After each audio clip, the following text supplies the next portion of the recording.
Hello అండి, ఎండాకాలం start అయిపోయింది కదా. ఎంతమంది వడియాలు పెట్టడం స్టార్ట్ చేశారో కామెంట్ చేయండి.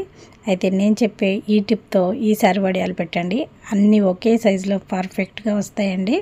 ఫస్ట్ టైం చేసే వాళ్ళైనా ఎవ్వరి హెల్ప్ లేకుండా మీ అంతటా మీరే చక్కగా పెట్టేసుకోవచ్చు.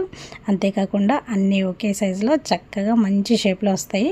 మరి ఇవి ఎలా తయారు చేయాలో చూసేద్దాం. దానికన్నా ముందుగా మన ఛానల్ని ఎవరైతే ఫస్ట్ టైం చూస్తున్నారో వాళ్ళు లైక్ చేయండి, సబ్స్క్రైబ్ చేయండి. అలాగే మీ ఫ్రెండ్స్ రిలేటివ్స్కి కూడా ఈ వీడియో షేర్ చేయండి. ఇవి సగ్గుబియ్యం వడియాలండి. ఇవి పిల్లలకి స్నాక్స్ లా కూడా ఇవ్వచ్చు. ఒంటికి కూడా చాలా చలవ చేస్తుంది సమ్మర్లో. ఇవి ఎలా తయారు చేయాలో చూసేద్దాం. ఈ వీడియో నచ్చితే లైక్ చేయడం మర్చిపోకండి. ముందుగా సగ్గుబియ్యం అండి, నేను 1 కప్పు కొలతగా పెట్టుకొని నైటే నానబెట్టుకున్నాను అనమాట. 1-2 సార్లు మంచిగా కడిగేసి దాంట్లో వాటర్ వేసి నైట్ అంతా నానబెట్టండి. ఇలా మనం చేత్తో నొక్కితే మెత్తగా అయిపోతాయి అన్నమాట. ఒకవేళ మీరు నైట్ నానబెట్టడం మర్చిపోతే వేడి నీళ్ళు వేసి 1-2 గంటల సేపు పగలైనా నానబెట్టేసుకోండి. మనం చేత్తో ముట్టుకుంటే మెత్తగా అయిపోవాలన్నమాట. అలా మెత్తగా అయిన వాటిని ఒక మిక్సీ జార్లో తీసుకొని మనము ఏ కప్ అయితే మెజర్మెంట్ పెట్టుకున్నామో ఆ కప్పుతో 1 కప్పు వాటర్ తీసుకోండి.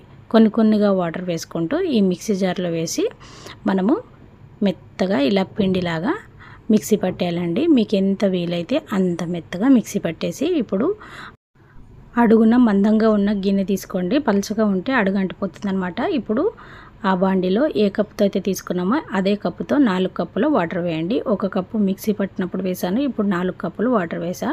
ఇప్పుడు వీటన్నింటినీ స్టవ్ మీద పెట్టకుండానే ఇలా గరిటెతో మంచిగా తిప్పేసి మొత్తం అంతా వాటరు సగ్గుబియ్యం పిండి మొత్తం కలిసేలాగా ఒకసారి కలిపేసుకోండి. ఎక్కడ ఉండొద్దు.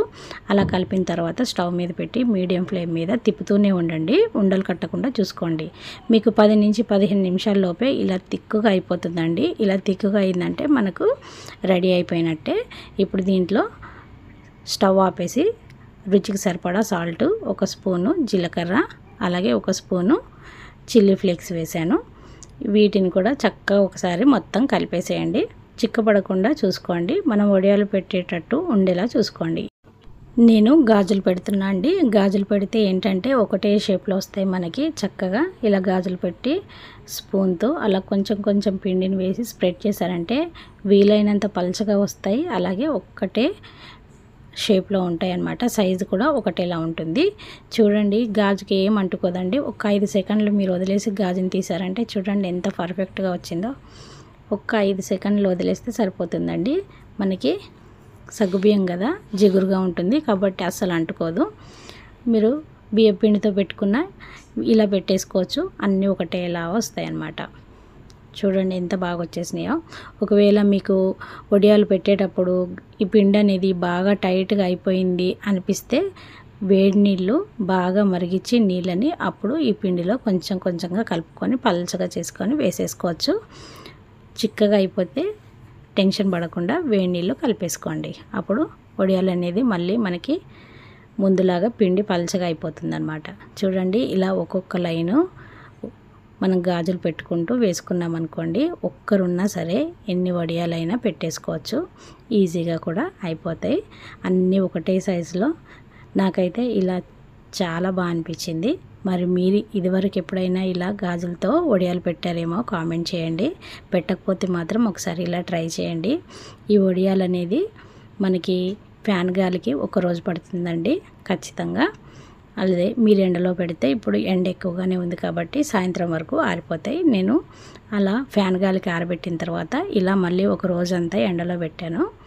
పెడితే మనకి తడి అనేది అస్సలు లేకపోతే సంవత్సరం అంతా చక్కగా నిల్వ ఉంటాయి. లేకపోతే బూజు వచ్చేస్తాయండి. చూడండి ఎంత పలచగా వచ్చేసినాయో. ఇప్పుడు ఆయిల్లో వేసి ఫ్రై చేశారంటే పువ్వుల్లాగా పొంగుతాయి. తెల్లగా చాలా బాగుంటాయండి. పిల్లలైతే అస్సలు వదిలిపెట్టరు ఇవి. పిల్లలకైనా పెద్దవాళ్ళకైనా చాలా గుల్లగా వస్తాయి, చాలా బాగుంటాయి. ఇవి సగ్గుబియ్యం కాబట్టి చలవ చేస్తుంది. ఎండాకాలంలో ప్రతి ఒక్కరూ ట్రై చేయండి.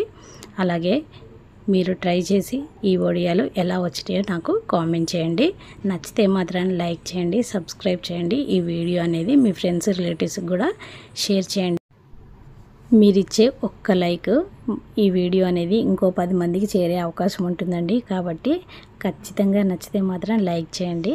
మీ ఫ్రెండ్స్ రిలేటివ్స్కి కూడా ఈ వీడియో అనేది షేర్ చేయండి. Thank you.